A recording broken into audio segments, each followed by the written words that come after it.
الرحمن الرحيم. اهلا بكم مشاهدينا متابعينا في كل مكان معا في كأس الكونفدرالية الافريقية، كأس الاتحاد الافريقي للعام 2024 2025 نسخة رقم 22 منذ عام 2004 ضمن لقاءات هذه البطولة وضمن مباريات هذه البطولة. لقاء الإياب في نصف النهائي.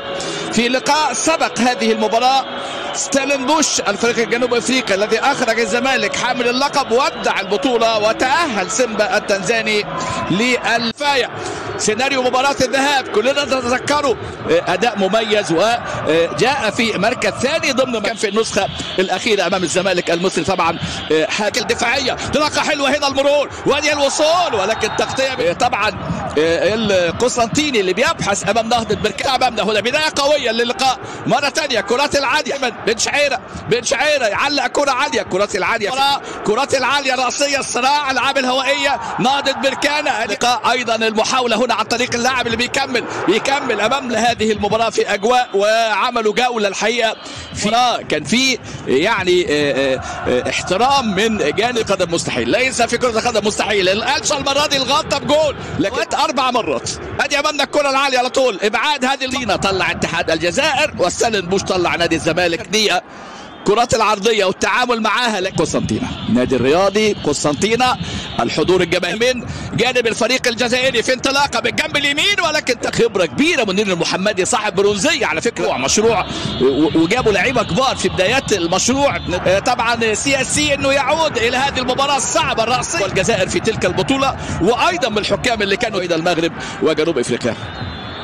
وانطلاقه محاوله تسجيل في اللقاء. المباراة أمامنا هو رقم 4 والنتيجة حتى افتتاح.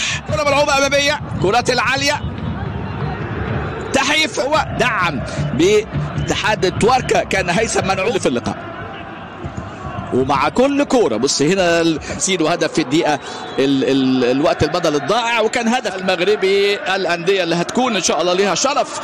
الجانب الايسر محاوله عرضيه من جانب اللاعب اللي دايما اللي بيكمل، اتعملت حلوه قوي. ادي المساوي تاني من المباراه، بس كعب حلو قوي قوي، الكوره معموله حلوه قوي. والانطلاق حكم المباراه بقول لحضراتكم محمود اسماعيل السوداني بدايو خطير في الكرات العاليه، يوسف دايو اتلعبت وحشه قوي يا سيدي. شوف الاعاده، ادي امامنا هي الاعاده. بص عبد الحق عسال اللي انتهت منذ قليل. اعتقد مصر بقياده محمد معروف راسيه هنا. مر الوقت تزداد الضغوط اكثر على لاعبي الفريق اللي امامنا الجزائري.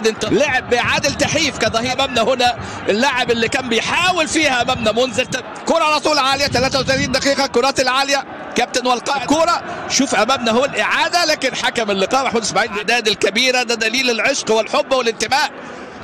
بن شعة يحاول امامنا يلعبها بن شعة الكره العاليه، لكن تعب هواري معوش دايما عنده اللمسه حلوه. كره عرضيه خطيره، كرات العرضيه راسيه، اللاعب بن شعيره وراسيه هي الاقرب والانظر.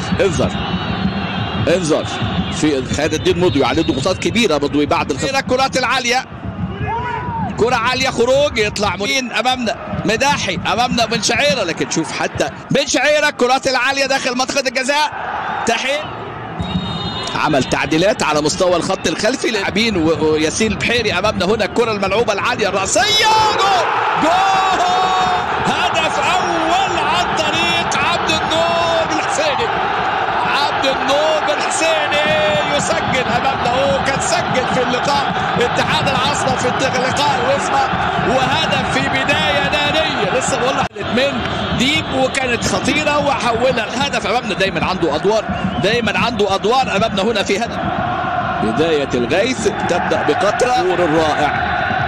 السنافر في اللقاء براسيه من ركنيه اتلعبت من ابراهيم ديب. كرة القدم الجزائريه، كرات العاليه الراسيات احد المفاتيح المهم لديب. يلعب كرة عاليه، كرة الثانيه مهمه راسيه المره عن طريق اللاعب اللي سجل اللاعب بالحسيني الحارس منير محمدي. ركنيه المره دي تلعب عاليه حضور، لكن المره دي كان مره ثانيه الانطلاق المرور عدى حلوه قوي. كرة راسيه منذر تميم، تسلل على منذر تميم جميله وحضور جماهيري كبير، وحتى لما في العمق ادي الخطا منذر من الادوار الاقصائيه، من ادوار ربع النهائي ونصف النهائي. الدقيقه الثانيه وادي راسيه نفس اللاعب اصبح راس حربه كلها امامنا اهو، جابها شمال. ادي الاعاده الكره اللي فاتت اللي طالبوا فيها بلمسه يد.